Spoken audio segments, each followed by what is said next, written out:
All right, welcome to Moonshine and Music. Welcome back, actually, John Gilmore. How you doing tonight? Good. It's been a long time. Last one was at Books and Brews, and I don't even remember how long ago it was. I mean, it was before the catastrophe, you know.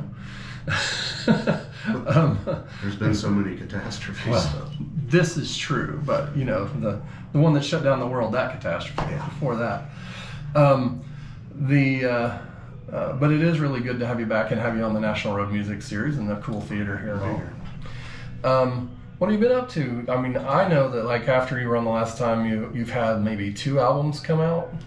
2 albums out, and the third one is 1 song away from being finished. Oh. I got to find pull one more song out of here or out of somewhere.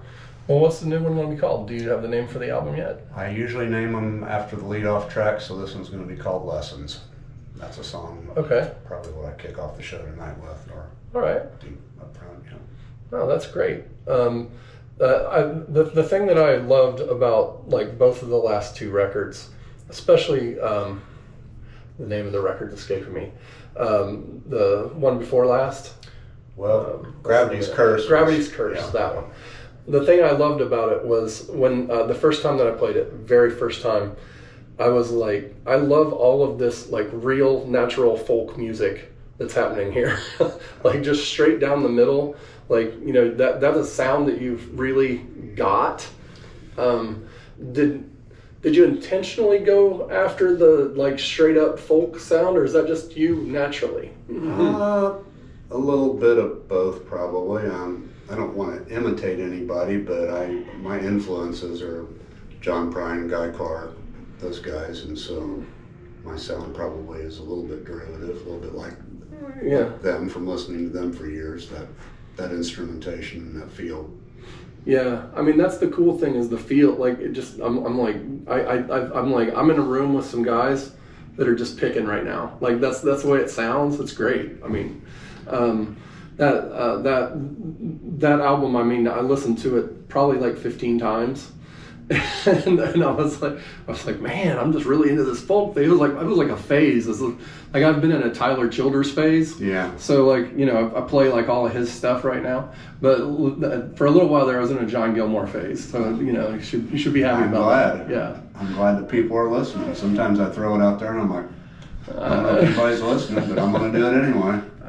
I mean, I think that's, you know, if you have one person that really listens to it, or 5, it doesn't matter if it's you know, if it's what you put out there and it connects with people. Yeah, you know, that's what I'm after. When I'm playing someplace, I can get discouraged if I think people aren't listening, but usually you can look out and you can spot, oh, they're listening. And they know my songs. They're actually mouthing the words, and all of a sudden they're like, oh, good, this is why I'm here. Yeah, you. I remember that bar in Noblesville. Can't remember the name of the bar either. Barley Island or Copper Barley State. Island.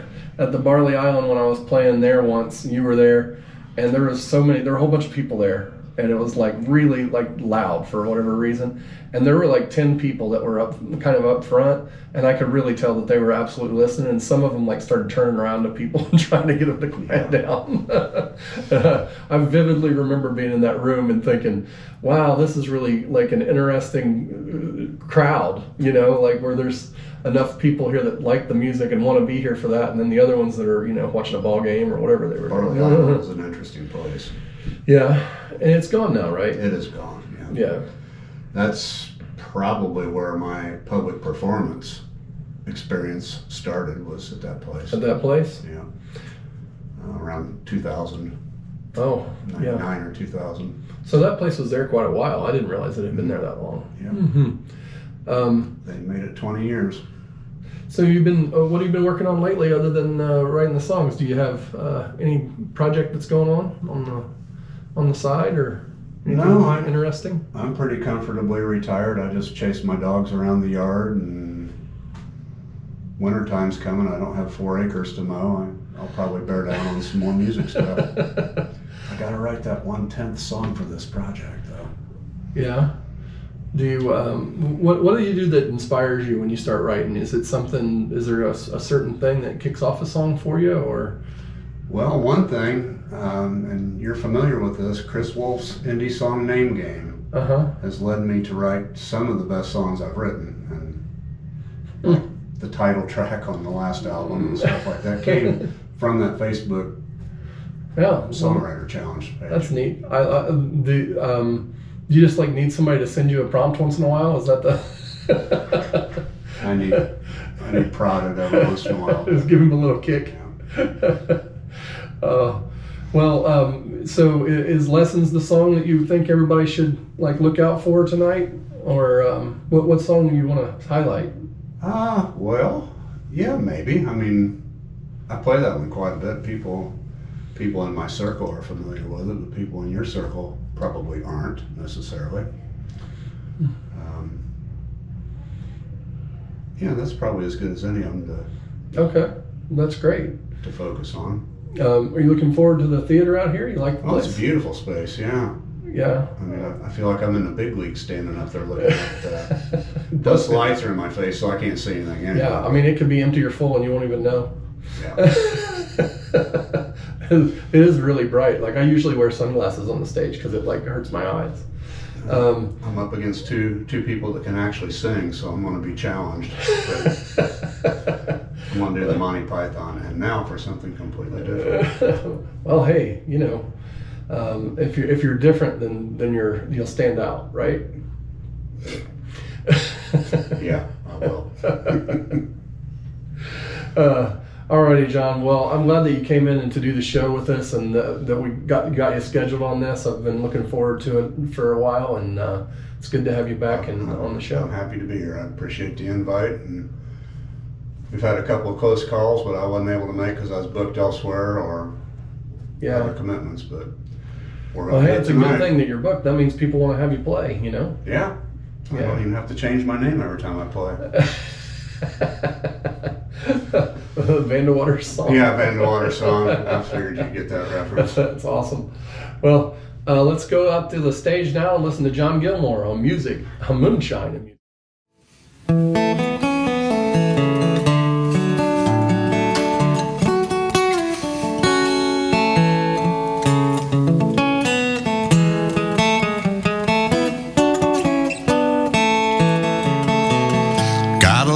Doubts and questions, they're weighing heavy like a stone as I sit deep in contemplation and sip my bourbon all alone. I just been staring out my window, all looks the same and yet it's not. I feel I should do something, I have no idea what. But I got a good imagination, sometimes it carries me away. Or I start in reminiscing about the good old days.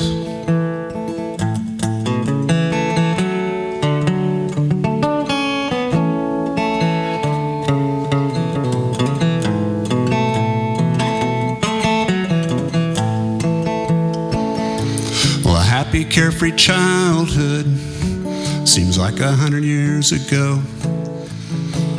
Little kids don't have to worry about all the things they don't yet know. Then I went in search of knowledge, but I never cared that much for school. So I started cutting classes and acting like a fool. I recall I fell head over heels for pretty Mary Beth O'Neill. And though I was only 12 years old, I just knew that love was real.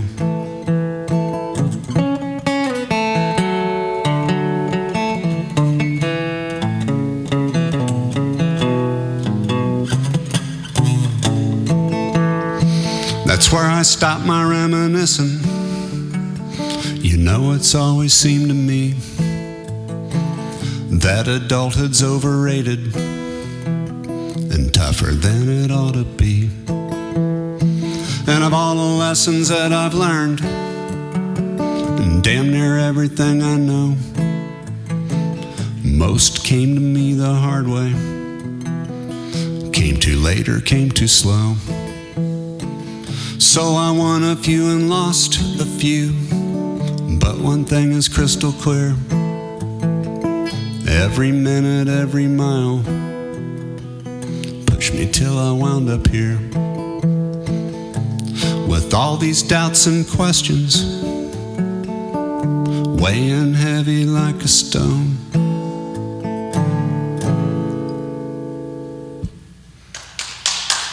Thanks.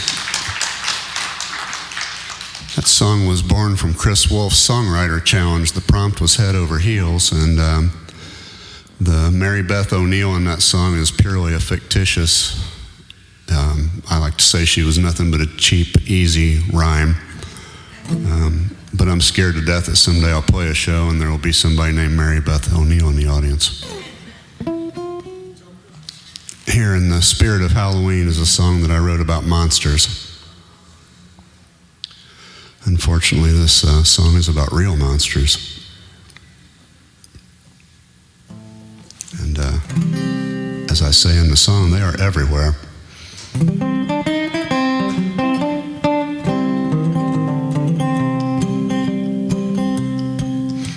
Well, I still kind of remember when I was very small, hiding up under the covers, not sleeping at all, because I imagined a monster was lurking under my bed with long sharp claws and jagged teeth, just a-waiting to tear me to shreds. A bloodthirsty, nightmarish creature from the fiery depths of hell. I was scared to death. I took one deep breath and let out a blood-curdling yell. My sleepy-eyed dad was a patient soul, or maybe he remembered when he was 5 years old. He smiled and gave me a little pat on the head. He bent down and checked under my bed. He said, "Look, son, there's nothing under there except for one stray sock and a pair of underwear and a couple of dust bunnies in the corner by the wall. Nothing to be scared of at all."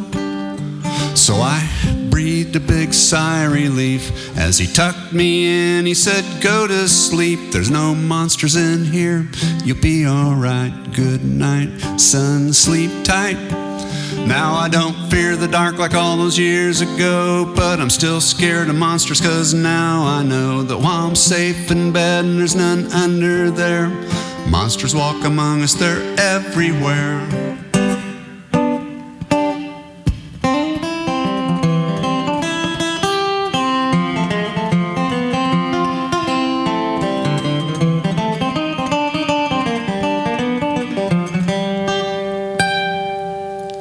Today I saw a monster on the 6 o'clock news. Fake tan, fake smile, and wearing alligator shoes.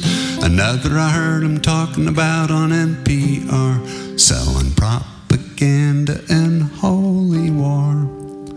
Monster selling poison, monster selling lies, showing no regard for who lives or dies. You can run, but you sure can't hide, no escape, no matter how you try, 'cause monsters turn up about any damn place. Some are real sneaky, some get up in your face. Well, a lot of days now I'd rather stay in bed, just pull the covers up over my head. See, I don't fear the dark like all those years ago, but I'm still scared of monsters, 'cause now I know while I'm safe in bed and there's none under there, monsters walk among us, they're everywhere.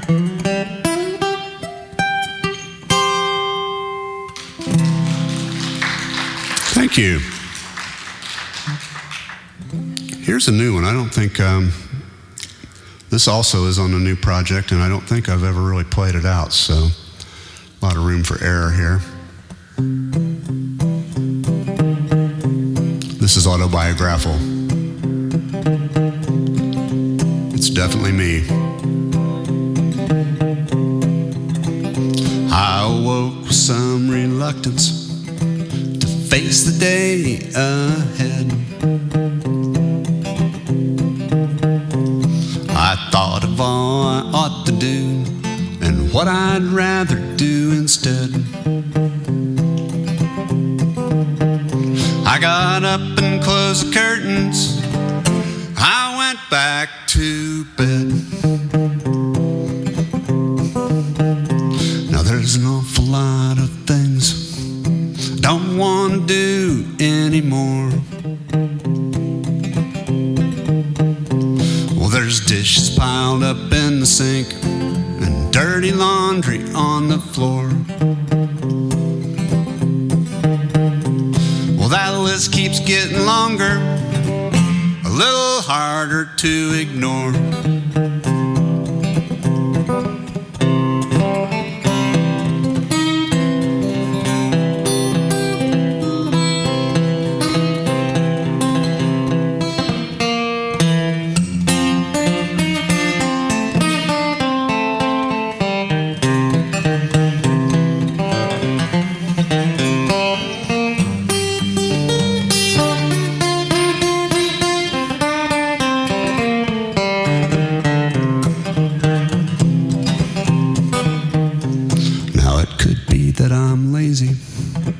Maybe I'm just depressed.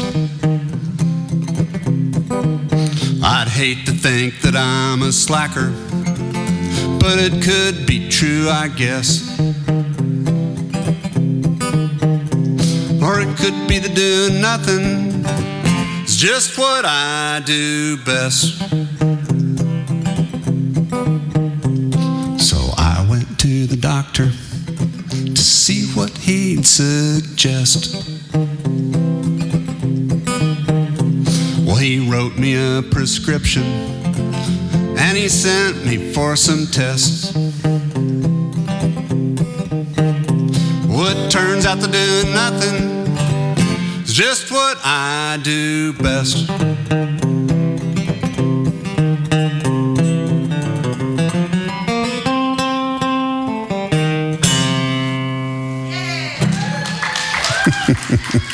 Thank you. Moonshine and Music is a presentation of Notlehs Entertainment. It is a copyright 2026. Producer of the show is Joe Shelton. The cameraman, grip, and stunt double is Brent Lee Smith. Special thanks to Ray Hoskins, Patrick Zabriskie, and Tony Seiler and Heather Warnstaff and Bailey Shelton, all of who contributed to the show in various ways. We will see you next time on Moonshine and Music.